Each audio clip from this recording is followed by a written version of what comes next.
नमस्कार, आवाज इंडिया देखने वाले दर्शकों का स्वागत है। राहुल गांधी के महाराष्ट्र विधानसभा चुनाव के नतीजे को लेकर उठाए गए सवाल पर बीजेपी और एकनाथ शिंदे की शिवसेना राहुल गांधी पर हमलावर होती दिखाई दे रही है। इस पूरे मामले को लेकर कांग्रेस के मुंबई अध्यक्ष और सांसद वर्षा गायकवाड़ से आवाज इंडिया की संवाददाता ज्योत्सना गंगने ने की खास बातचीत। आइए सुनते हैं क्या कुछ कह रही हैं सांसद वर्षा गायकवाड़। मुंबई कांग्रेस अध्यक्ष सांसद वर्षा गायकवाड़ इस वक्त हमारे साथ है। तई ईडी ने जो है सोनिया गांधी इनके ऊपर भी आरोप पत्र दाखिल किया नेशनल हेराल्ड मामले में। किस तरह से देख रहे हैं? कांग्रेस जो है इस बात को लेकर बहुत आक्रामक हो चुकी है। नहीं, नेशनल हेराल्ड के केस में अभी थोड़ी देर पहले हमारी प्रेस कॉन्फ्रेंस हुई जिसमें उन्होंने बताया कि पूरा 1 साल तक ये मैटर को हाथ भी नहीं लगाया। जैसे 1 साल अगर ये 1 दिन रुक जाते तो ये मैटर ही खत्म हो जाता, लेकिन उससे पहले 1 दिन वो चार्जशीट दर्ज की है। पूरी तरह से हमने हमारा प्रेस नोट भेजा है, हम आपको आपका प्रेस नोट भेज देंगे। किस तरह से पूरा फर्जी मैटर है, इसमें ना कोई व्यवहार हुआ है ना कुछ हुआ है। और हम आंदोलन कर रहे हैं तो आपको पता है कि जिस तरह से हमारे साथ बर्ताव हो रहा है, चाहे वो मेरे साथ हो, चाहे मेरे सहयोगी अभी यूथ कांग्रेस के अध्यक्ष अखिलेश यादव जी के साथ हो, अभी भी उनकी जो है वो बेल नहीं हुई है, अभी भी वो जेसी में उनको मिला है। मेरे साथ भी मेरा उस दिन कपड़े फटे, मेरे सर में लगा। तो इस तरह से बिहेवियर क्यों हो रहा है हमें नहीं पता चल रहा है। क्यों हम शांतता मांग से आंदोलन करते हैं तो फिर हमारे आंदोलन को जिस तरह से दबाने का काम होता है। और ईडी सीबीआई का तो मुंबई और महाराष्ट्र को तो अच्छा अनुभव है। ईडी सीबीआई का हमारे इधर कितने लोगों के ऊपर ईडी की जांच हुई आप बताओ? जितने भी मिनिस्टर के नाम ले सकते हैं जो अभी मिनिस्ट्री है, जो पहले चाहे वो 17,000 करोड़ की बात हो, चाहे कोल्हापुर के मिनिस्टर की बात हो, सबको, और बाद में तो सबको क्लीन चिट देने का काम हुआ जब उनके सरकार में जाके मिनिस्टर बन गए। तो ईडी का इस्तेमाल किस लिए हो रहा है सबको पता है। ईडी का इस्तेमाल सिर्फ लोगों को दबाव के लिए हो रहा है और दूसरी पार्टी में लेने के लिए हो रहा है। जो नेता वहां पे गए हैं वो किस वजह से गए हैं ये तो आप सबको पता है।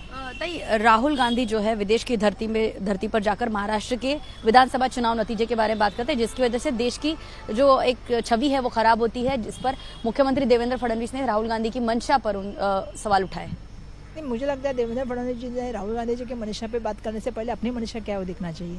जिस तरह से महाराष्ट्र में परिस्थिति है, अगर आप सच्चे, आपको थोड़ी सवाल पूछा है, आप अपने पे क्यों ले रहे? सवाल तो चुनाव आयोग को बोला है। चुनाव का कौन कराता है? मतदार यादी कौन बनाता है? इलेक्शन में एक बिल्डिंग में 7,000 वोट बढ़ते हैं और लास्ट में 10-12 लाख वोट बढ़ जाते हैं 1 घंटे में, आधे घंटे में। तो महाराष्ट्र के अगर चुनाव की प्रक्रिया पे अगर कोई सवाल पूछा जाता है तो चुनाव आयोग जवाब दे। मतदार यादी मांगी जाती है, चुनाव आयोग हमको दे दे। अगर फडणवीस जी को लगता है तो फडणवीस जी चुनाव आयोग को बोल दे, हमको हंस दे दे, हमको कोई बात बोलना नहीं है। हम जब चुनाव के समय में बीजेपी के जो प्रचार के दौर पे जो पूरी तरह से प्रचार में जो है जो पूरा नियमों का उल्लंघन होता है, हम चुनाव आयोग से सवाल पूछते नहीं है तो चुनाव आयोग जवाब देता है। अब हम चुनाव आयोग को सवाल पूछ रहे हैं तो देवेंद्र फडणवीस जी जवाब दे रहे। राहुल गांधी जी जिस परिवार से आए हैं या जिस तरह से उनकी परवरिश हुई है और जो धरोहर उन्होंने सीखी, उनको मालूम है इस देश के लिए क्या सोचते हैं। ये हमको देवेंद्र फडणवीस जी को बताने की जरूरत नहीं है। कल तक आरएसएस रहने वाले देवेंद्र फडणवीस जी से मेरा सवाल है कि आप झंडे और राष्ट्रगीत को भी नहीं मानते थे, उस पर पहले बात कीजिए। महाराष्ट्र में फिर एक बार हिंदी बनाम मराठी जो है इसको लेकर विवाद खड़ा किया है। आपने अपने प्रेस कॉन्फ्रेंस में भी कहा पहले जातिगत, मेरा तो ये कहना है कि जाति के बाद धर्म पे आए, धर्म के बाद भाषा पे आए।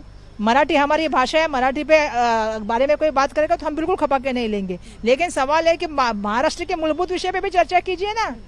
जिस स्कूल की भाषा की आप बात कर रहे हो वो स्कूल आप अदानी को देने चले, उसकी भी बात कीजिए पहले तो। कुछ शिक्षा मंत्री, स्कूल शिक्षा मंत्री रह चुकी है, इस पर स्कूल शिक्षा मंत्री का अभी तक कोई बयान नहीं आया। मैं तो देख रही हूँ कि पहली बार ऐसा देख रही हूँ कि स्कूल एजुकेशन डिपार्टमेंट के चर्चा कोई और मिनिस्टर कर रहे हैं। और दूसरी बार दोबारा की वजह है कि उन्होंने कहा कि हम सीबीएसई का सिलेबस लगा देंगे।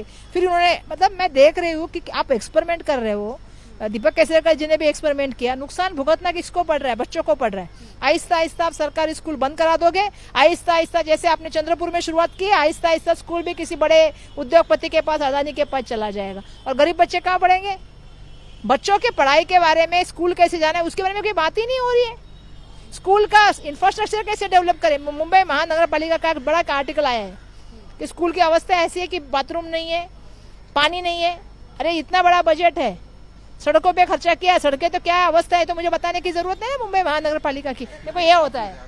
तो हमारे साथ थी वर्षा गायकवाड़, जिनका साफ तौर पर कहना है कि स्कूल शिक्षा को लेकर जिस तरह से बयानबाजी बाकी नेता लोग या जो स्कूल मिनिस्टर है वो नहीं कर रहे, लेकिन हिंदी भाषा और मराठी भाषा को जानबूझ के जो है वो आमने सामने लाने की कोशिश की जा रही है। जो मूलभूत जो सवाल है महाराष्ट्र के मुंबई पर, उसके सवालों को ध्यान हटाने के लिए इस तरह की जो बखेड़ा है, इस तरह का विवाद जो है वो सरकार की तरफ से ही क्रिएट किया जा रहा है। वीडियो जर्नलिस्ट संतोष के साथ ज्योत्सना गंगने, आवाज इंडिया, मुंबई।